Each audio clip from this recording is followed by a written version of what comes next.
وەکو ژووری بازرگانی پیشەسازی سلێمانی ئێمە هەستاین بە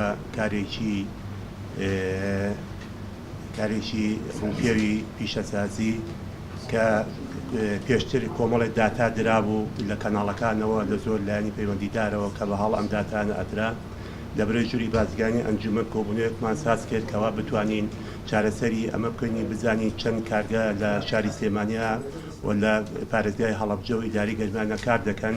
بیرۆکەکەمان کەسە بەردەمی بەڕێوەبەری گەشەپێدانی پیشەسازی لە شاری سلێمانی خۆشحاڵانە بەخۆشیەوە دانیشتین ئەم کارەمان توانیمان بە هەردوو لا ئەم کارە ئەنجام بگەێنین و لەسەر بودجێی ژووری بازرگانی و پیشەسازی سلێمانی. ئەمە معلوماتێکی تەواوە لەسەر ڕووپێوی پیشەسازی لە شاری سلێمانیدا.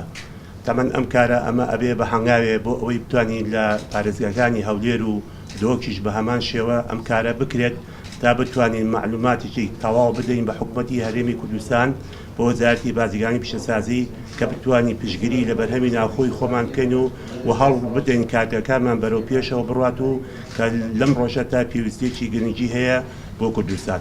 لە ماوەیەکی کورتە توانیمان فۆرمێکی تایبەت بە دوواداچوونەکە ئەنجام بدەین و لەو فۆرمەیە سەرجەم پێداویستیەکانی بۆ ئامارکردنی ئەو کارگانە دابین کرا.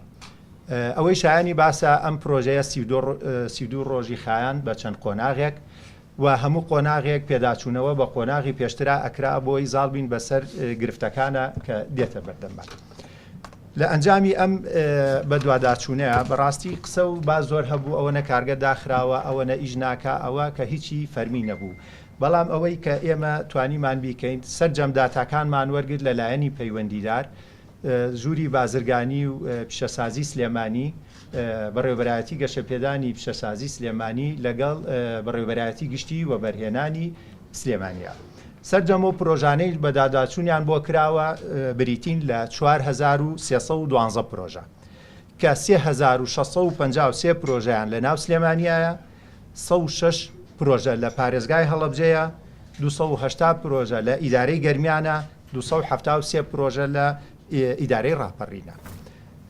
دیارە ئەم بە دوواداچوونە ئاکامی زۆری لێ ئەکەوێتەوە، دیراسەیەکی زۆری ئەوێ ئەمە تەنها یەک ئامانجە لەو بە دوواداچوونەکە ئێمە ئیعلانیەکەین، بەڵام دەیان و دەیانی تر ئامانجی هەیە کە لە دوا ڕۆژە ئەتوانین چکە کاری داتا ئینتەری ئەوێت و وردەکاری ئەوێ کە ئەوەی بۆ بکەین.